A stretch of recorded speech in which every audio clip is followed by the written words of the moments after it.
Setelah beristirahat cukup lama, dari kota Cirebon, rombongan kemudian bertolak menuju kota Demak, Jawa Tengah, tepatnya di Kadilangu, yaitu makam Sunan Kalijaga dan Raden Fatah. Meski berbeda tempat, lokasi makam Sunan Kalijaga dan Raden Fatah tidak begitu jauh, hanya berjarak sekitar 1 kilometer saja katanya. Dari lokasi makam Sunan Kalijaga, rombongan bisa berjalan kaki atau naik ojek yang tersedia khusus untuk para peziarah. Sepertinya saya tertarik untuk jalan kaki saja.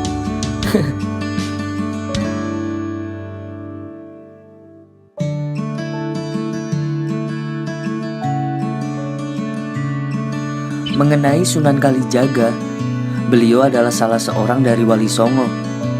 Sunan Kalijaga lahir di Tuban pada tahun 1450. Ayahnya adalah seorang bangsawan bernama Tumenggung Wilatikta dengan gelar Raden Sahuri yang merupakan Adipati Tuban VIII. Sedangkan ibunya adalah putri dari Raden Kidang Telangkas bernama Dewi Nawang Arum. Nama asli Sunan Kalijaga adalah Pangeran Santikusumo.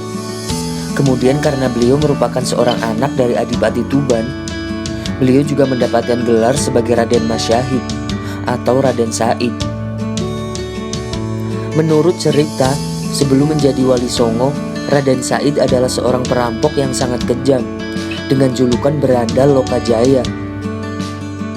Ia selalu mengambil hasil bumi dari gudang penyimpanan hasil bumi di kerajaannya, merampok orang-orang kaya, yang kemudian hasil rampokannya akan ia bagikan kepada orang-orang miskin yang membutuhkan.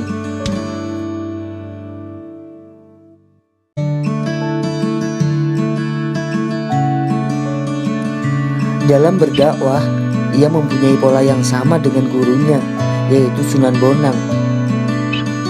Paham keagamaannya cenderung sufistik berbasis salaf, bukan sufi panteistik atau pemujaan semata. Ia juga memilih kesenian dan kebudayaan sebagai sarana untuk berdakwah, seperti wayang kulit, gamelan, serta seni suara suluk. Beberapa lagu suluk ciptaannya yang populer adalah lagu Ilir-Ilir dan Gundul-Gundul Pacul. Beliaulah penggagas baju takwa, perayaan Saketanan, Grebeg Maulud, serta lakon carangan layang Kalimasada.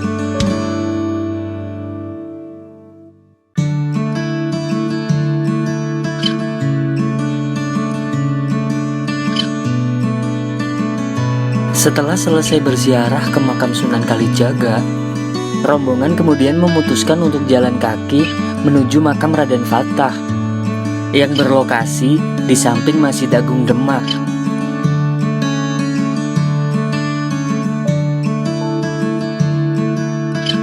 Wah, ternyata seru sekali berjalan-jalan di malam hari dengan rombongan sebanyak ini.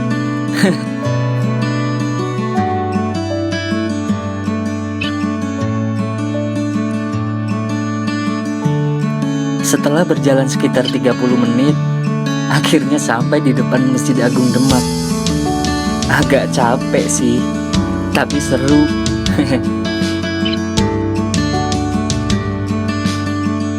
Sedikit cerita mengenai Raden Fatah.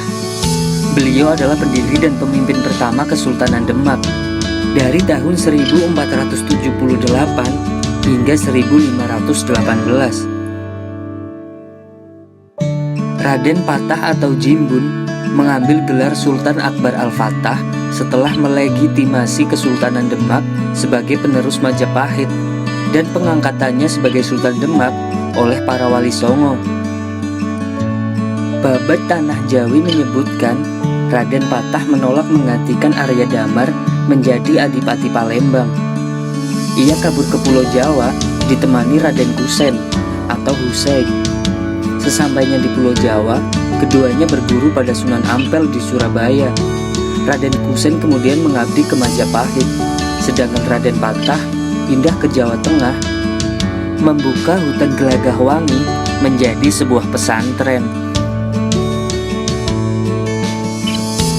Raden Fatah kemudian diangkat menjadi bupati oleh Raja Majapahit kala itu, yaitu Brawijaya V.